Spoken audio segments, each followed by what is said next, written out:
Natay opo karon no mahigala sa ato ani siyang panitan kay mao ni ang sudan karon sa panihapon.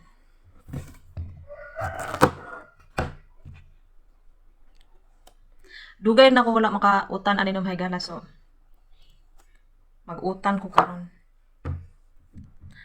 Kay sige ako balik-balik og gaon atong gulay bitaw nga sayuti. Kanina pod siya no mahigala. Lami ni siya.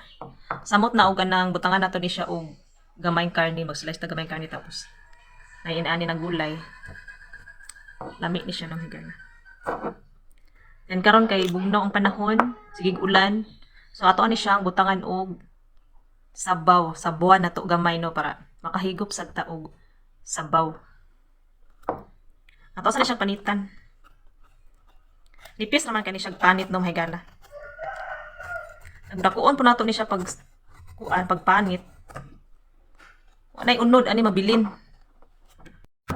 Humana tawag panit no mahigala so mag-slice na pud ka.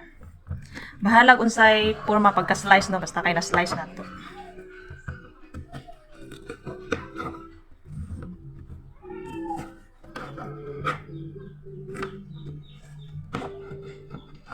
Saba akong palibot karon no mahigala.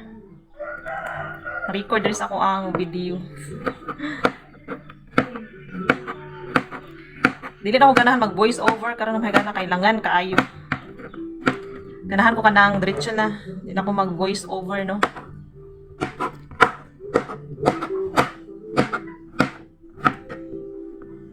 Mao na nakapalit ko ning gulayan ng higala kay gikan ko sa merkado. Ay magud ang timpo ko ganinang buntag so nakaadto og merkado. So mao nang nakapalit ta og gulay.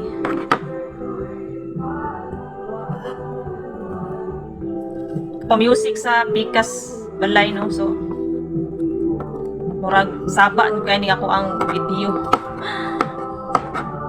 Naato lang pud pag slice na ko ani no nga. Ay nagpa-music. Paminaw lang pud mo music diha kay nindot man pud paminaw ng ilang music.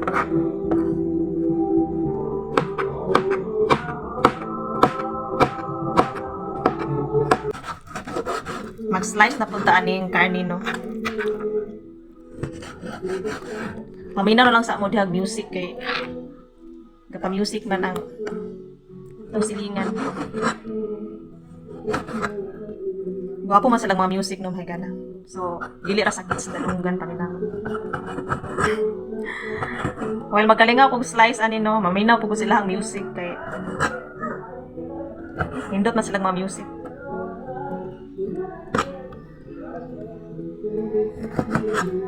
So kaniya ang gulay ng mahigala kay lami po na siya og natay bulad. So karon na mahigala kani palit jud ko og bulad kay labi na kanang atabi ta na siyang sabawan no. Lami po na siya og naay bulad. So nagpalit ko gamayng bulad pud kay para partner na to ani ato ang sinabawan na opo. Talagsara ko makakaon aning gulayan ng mahigala kay wala man gud magsuroy diri sa dapit sa amoa. So kung naay magsuroy no pero talagsara kaayo. Nadyo ni siya sa merkado pero sa hira pud ko makakita kayo ni niya. So kalimitan jud sa ako ang mapalit no kay sayuti. Nya kay sige-sige ra og gaon ato kay kanang sari-saring gulay na magud pud na siya sayuti sagol no. So wala lang sa ako ni palit ato. Nya nakakita man ko aning upo so kani ako gipalit karon. So magtiwas sa taghiwa ning karne no kay mao ni siya ato ang isagol ani.